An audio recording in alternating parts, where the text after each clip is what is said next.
Bienvenue à tous à l'EPE de Mulhouse. Que Dieu vous bénisse. Nous allons prendre ces chants tous ensemble.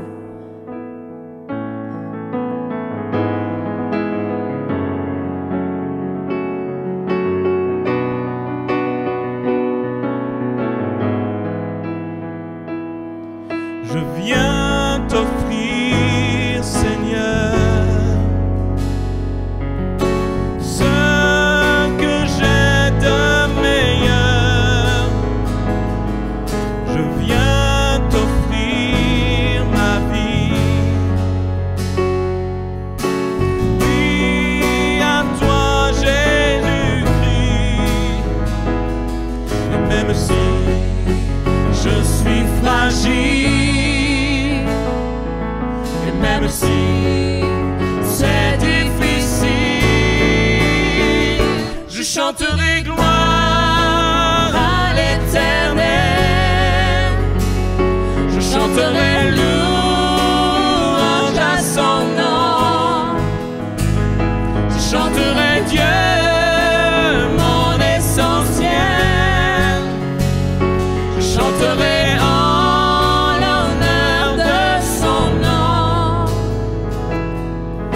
viens te dire, Seigneur,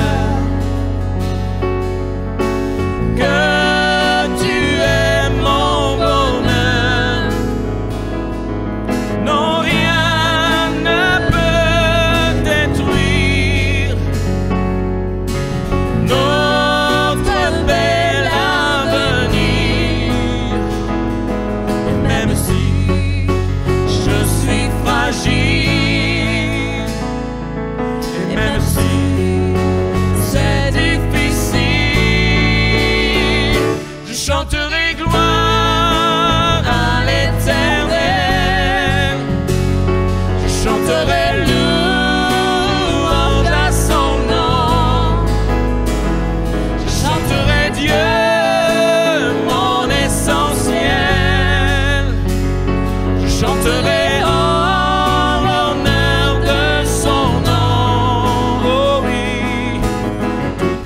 ma vie, je redirai que tu as donné ta vie.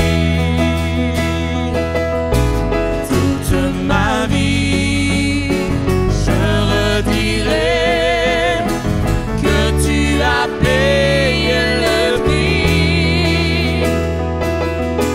Toute ma vie, je redirai que je ne vis que pour lui. Je chanterai gloire à l'Éternel. Je chanterai louange à son nom. Je chanterai Dieu, mon essentiel. Je chanterai en l'honneur de son nom. Je chanterai gloire à l'Éternel. Je chanterai louange à son nom. Je chanterai Dieu, mon essentiel. Je chanterai en l'honneur de son nom. Je viens t'offrir ma vie. Tu es un Dieu puissant. Tu es un Dieu qui est juste, qui est grand. Tu es un Dieu qui peut tout accomplir. Alléluia. On va chanter Dieu est puissant ensemble.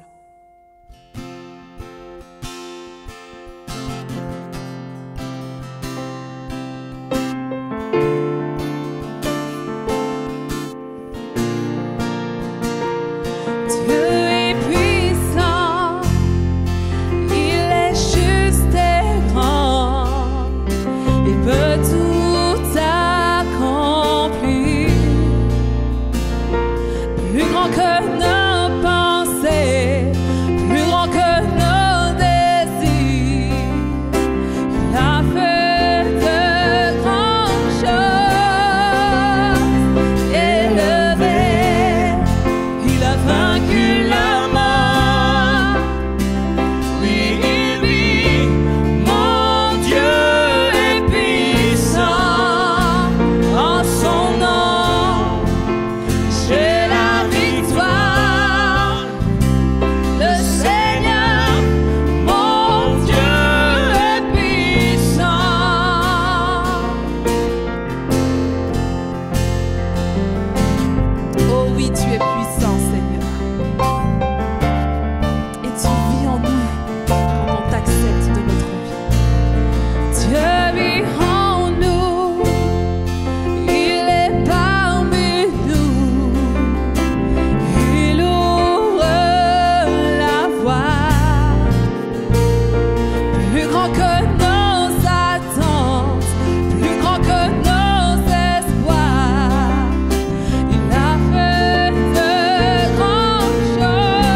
es puissant, mais tu es aussi cet amour sans fin. Il n'y a pas de limite à ton amour. Alléluia.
Je sais que j'ai tout trouvé dans ton amour sans fin, dans ton amour sans fin.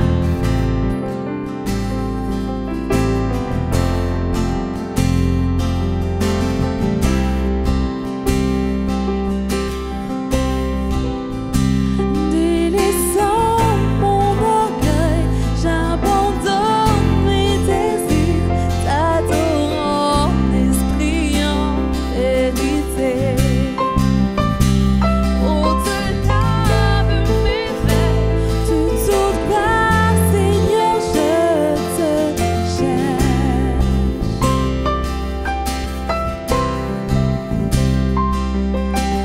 Jésus, rien n'est semblable à ta grâce qui m'a sauvé. Sauveur, je te recherche aujourd'hui et à jamais.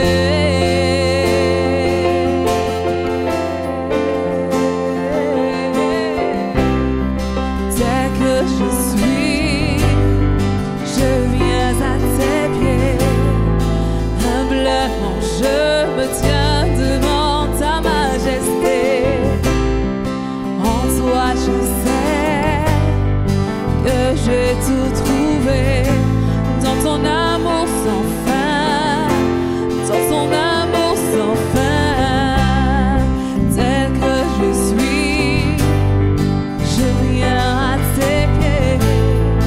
Humblement, je me tiens devant ta majesté.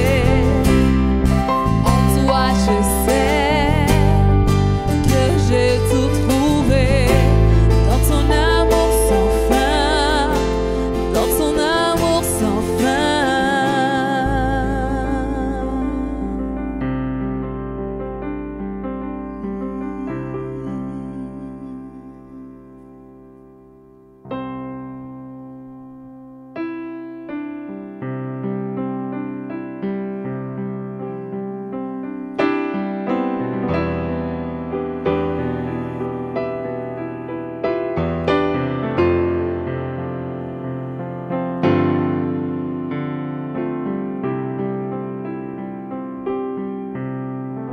Dieu de gloire,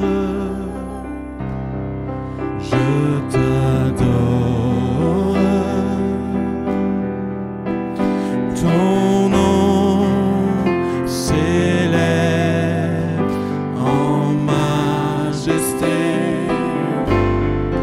de mes lèvres. Je célèbre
Alléluia.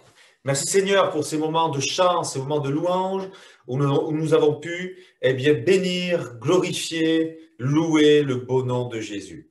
En parlant de ce beau nom de Jésus, j'aimerais rappeler ceci, c'est que Jésus vous aime.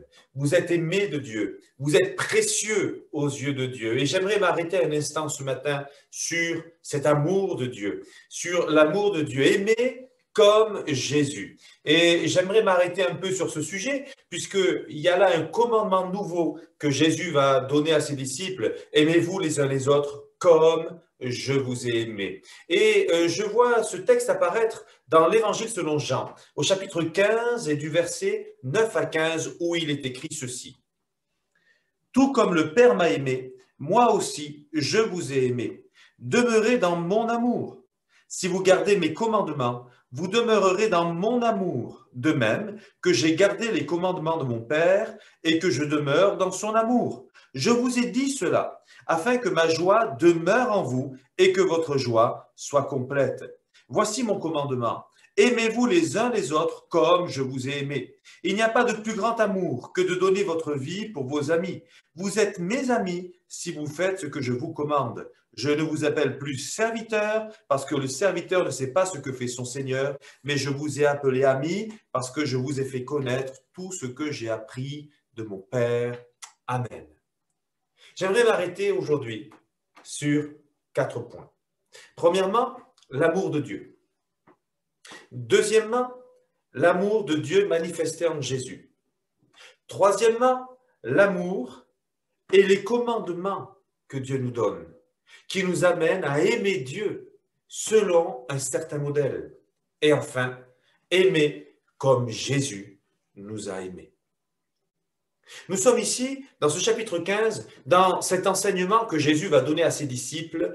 Je suis le cep et vous êtes les sarments. C'est moi qui suis le vrai cep et vous êtes les sarments. Nous sommes donc dans cet enseignement où Jésus parle de ce lien qui existe entre lui et les disciples selon l'image d'une vigne où il y a le cep qui sort du sol et qui va pousser et duquel va pousser des branches qui s'appellent les sarments sur lesquels il y aura les grappes. Et pour qu'il y ait justement le fruit, il est essentiel qu'il y ait un lien étroit, fort entre le cep et les sarments. Peut-on les dissocier?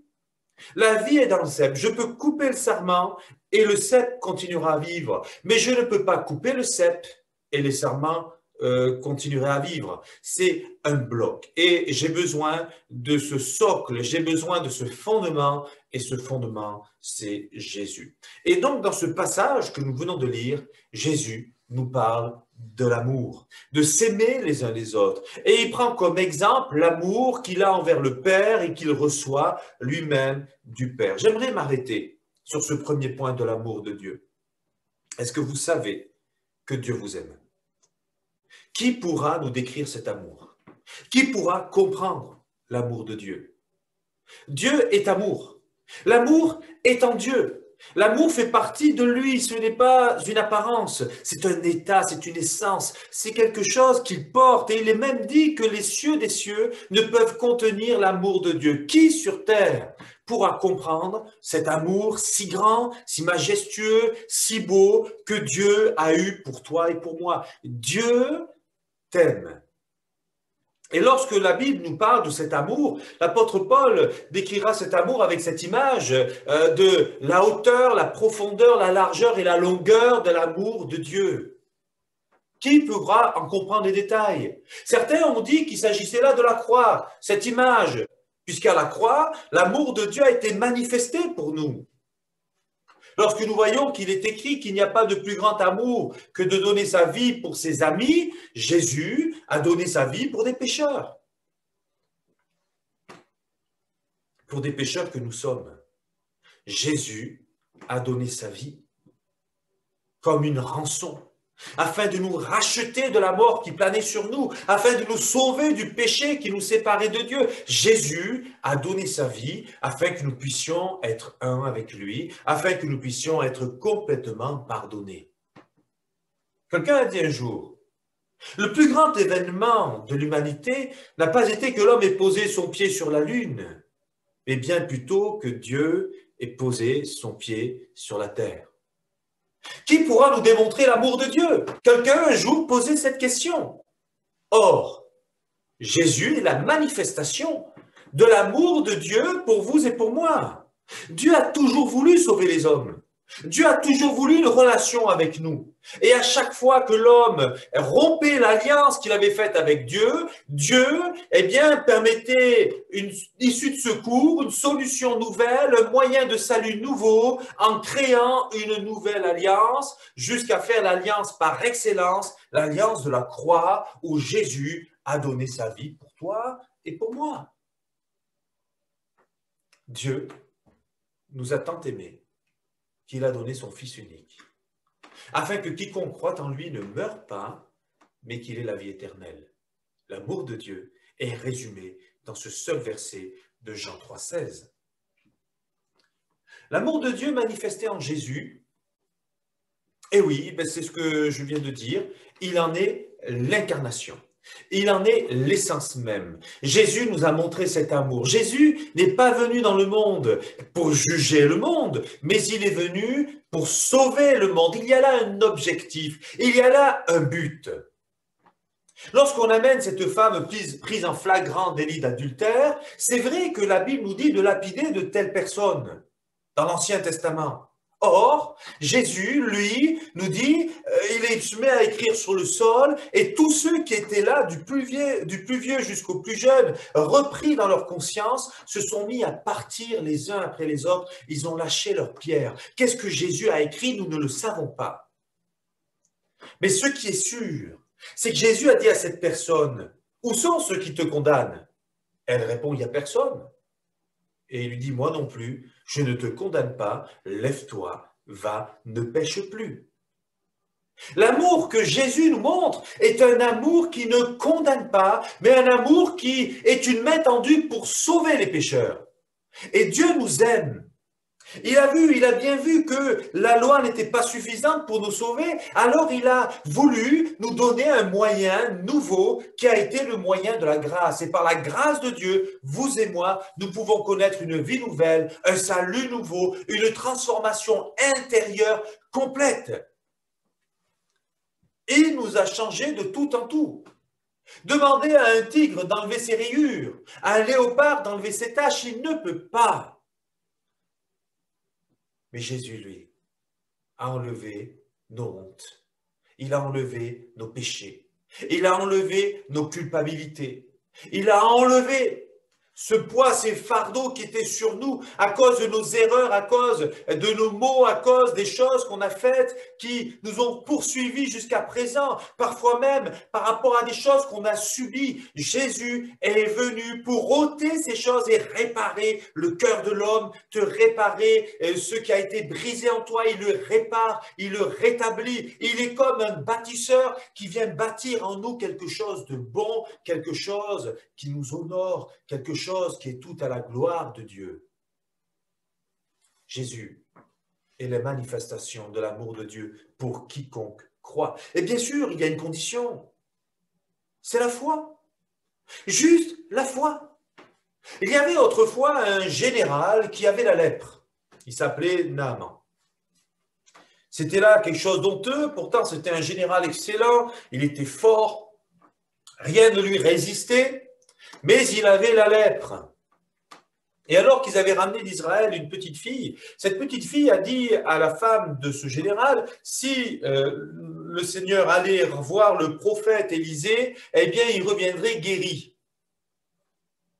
Là-dessus, l'épouse en parle à Naaman, Naaman en parle au roi, le roi l'autorise à aller trouver Élisée, et lorsqu'il arrive devant la maison d'Élisée, Élisée ne sort même pas. Et il fait dire par son serviteur, va te plonger 7 fois dans le Jourdain. Et le Jourdain était en crue.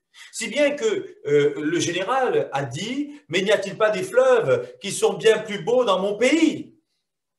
Et il repart en colère. Il pensait être honoré. Et non, il n'a même pas daigné sortir pour lui toucher un mot. Lui, le grand général, il a été choqué, il était en colère, il était irrité de cela.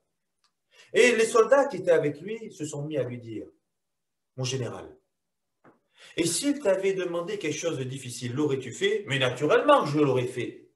C'est si simple. Rentrer 7 fois dans le Jourdain, pourquoi ne le fais-tu pas? Et le général a dit oui, au fond, c'est vrai. Et 7 fois, il est rentré dans le Jourdain. La première fois, il est ressorti lépreux. La 3e fois, il est ressorti lépreux. La 6e fois aussi. Mais la 7e fois, il est ressorti avec une peau neuve. La lèpre avait disparu. S'il n'avait pas écouté la parole du prophète, la lèpre serait encore sur lui. Mais parce qu'il a écouté la parole, parce qu'au bout d'un moment, en écoutant ses serviteurs, il a mis sa foi en action, en écoutant la parole. La foi, c'est aussi cela. Il est ressorti de là, complètement guéri, que Dieu soit béni. C'était un étranger. La loi était pour Israël, lui était assyrien, mais la grâce de Dieu s'est aussi manifestée pour lui et il a reconnu que l'Éternel est Dieu.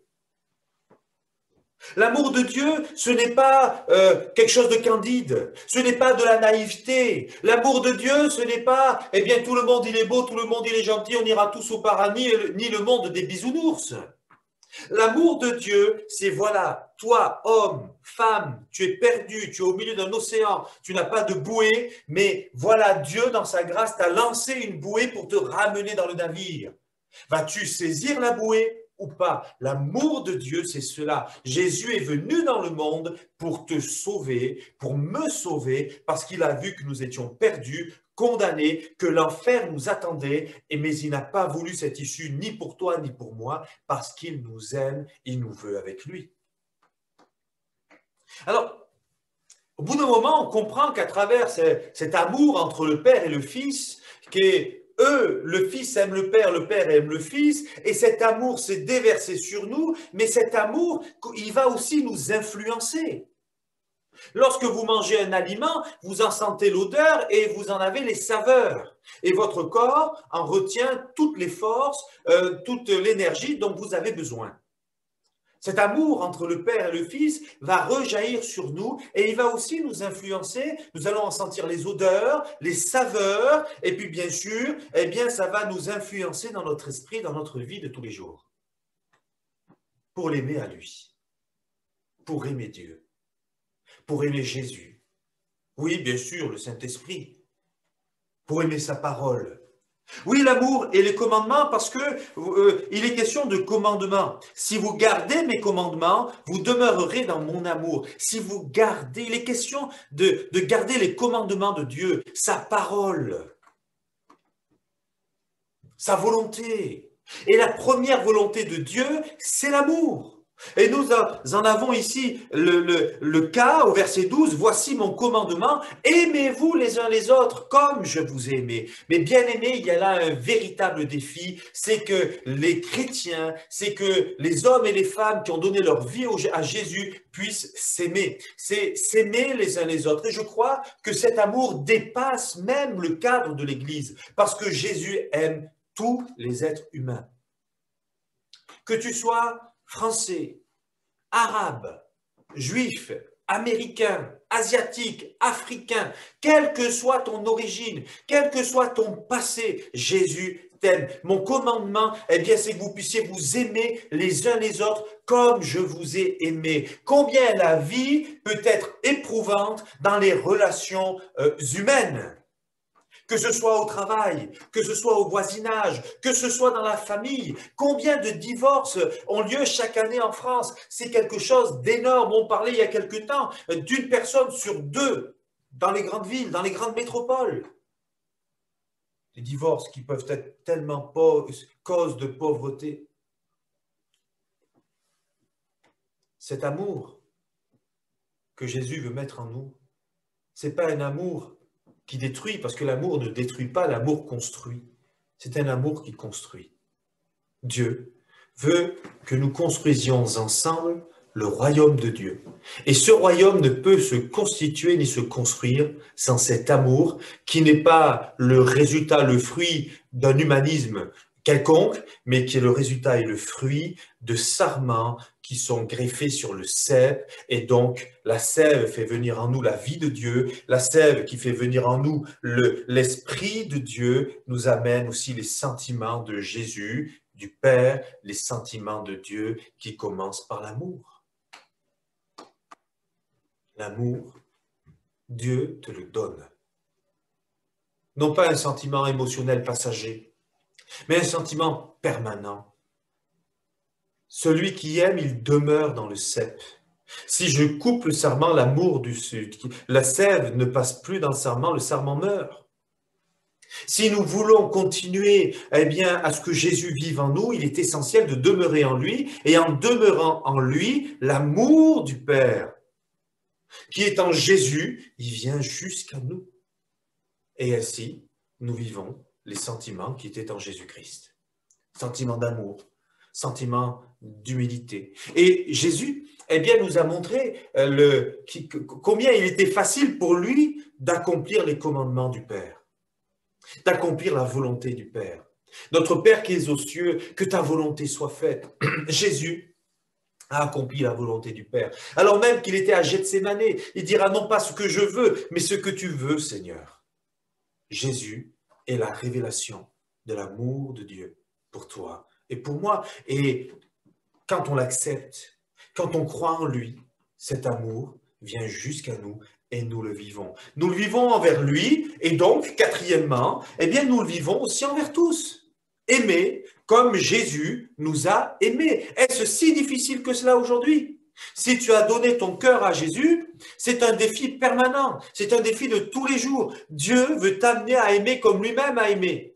Oui, mais un tel, il a dit ci, mais un tel, il a fait ça. L'autre jour, il m'a déçu. Et puis l'autre, il n'a pas voulu prendre rendez-vous avec moi, j'ai pas pu m'expliquer avec lui. Et tu pourrais mettre les uns derrière les autres toutes sortes d'arguments, de situations que tu as vécues. Comment l'amour serait-il éprouvé si on vivait que du bonheur ? Nous sommes des hommes et nous resterons toujours des hommes. D'où la nécessité de venir à Dieu tous les jours, de revenir à Dieu chaque matin, de prendre ce temps avec lui pour qu'il t'inspire, qu'il te renouvelle dans son esprit. Et dans son esprit, il y a l'amour pour toi, pour lui, pour ton prochain, l'amour pour ta famille, l'amour pour celui qui ne t'aime pas même. Si vous aimez seulement ceux qui vous aiment, que faites-vous d'extraordinaire? Aimez vos ennemis, dira Jésus. Il est extraordinaire. Cet enseignement, il va à l'encontre de tout ce qu'on a entendu jusqu'à présent. Priez pour ceux qui vous maltraitent et vous persécutent. Le Seigneur est bon. Et il t'aime. Alors que nous avons partagé ce sujet d'aimer comme Jésus, que nous avons vu d'une manière très sommaire, l'amour de Dieu qui s'est manifesté pour nous, à travers notamment l'envoi de Jésus. Que nous avons vu que cet amour qui est dans le Père, le Fils et le Saint-Esprit, à travers cette parabole du cep et des sarments, Jésus le fait venir jusqu'à nous, si toutefois nous demeurons en lui, pour nous amener à aimer Dieu à tel point qu'il ne sera pas difficile de mettre en pratique ses commandements, car c'est ainsi que nous demeurons aussi en lui. Et donc, avec ce commandement nouveau, de nous aimer les uns les autres comme le Christ nous a aimés, le Seigneur veut cette vie pour nous. Le Seigneur veut bénir son Église. Que Dieu vous bénisse, que Dieu nous bénisse, que Dieu bénisse son Église, que Dieu bénisse ceux qui le recherchent, ceux qui ne l'ont pas encore trouvé, que Dieu bénisse ceux qui sont loin de lui, que Dieu bénisse les malheureux, que Dieu bénisse ceux qui ne sont pas dans l'amour de Dieu, afin qu'aujourd'hui vous puissiez être touchés par lui, ressentir cet amour et le vivre à votre tour pour le communiquer à d'autres. Bon et tendre Père, merci pour ces moments si précieux que nous passons dans ta présence. Merci pour l'excellence de ton amour, qui n'est pas un leurre, qui n'est pas une utopie, ni une illusion, mais qui est une réalité. Tu l'as manifesté pour moi dans ma vie, pour beaucoup d'hommes et de femmes sur cette terre. Tu as manifesté ton amour d'une manière si grande que nous avons été convaincus que tu existes, que tu nous aimes, que tu nous rachètes, que tu nous sauves. Et je te prie pour ceux qui m'écoutent aujourd'hui, afin qu'au nom de Jésus, eh bien, tu viennes toucher leur cœur et que tu viennes les sauver. Ils ont besoin de toi. Seigneur, viens les toucher au plus profond de leur cœur. Viens sauver leur vie. Viens changer leur vie et que ton amour les inspire, afin, Seigneur mon Dieu, qu'ils puissent surmonter tous les obstacles relationnels et tous les obstacles tout court de la vie qui pourraient se dresser contre eux. Tu nous as donné le pouvoir et la capacité d'être persévérant jusqu'au bout, de mettre en pratique tes commandements, de vivre la foi pleinement. Alors renouvelle chacun par le Saint-Esprit, dans le nom de Jésus. Nous te le demandons, Père. Amen. Amen. Que Dieu vous bénisse. Je vous souhaite à tous une belle journée et je vous dis à très bientôt. Bye bye.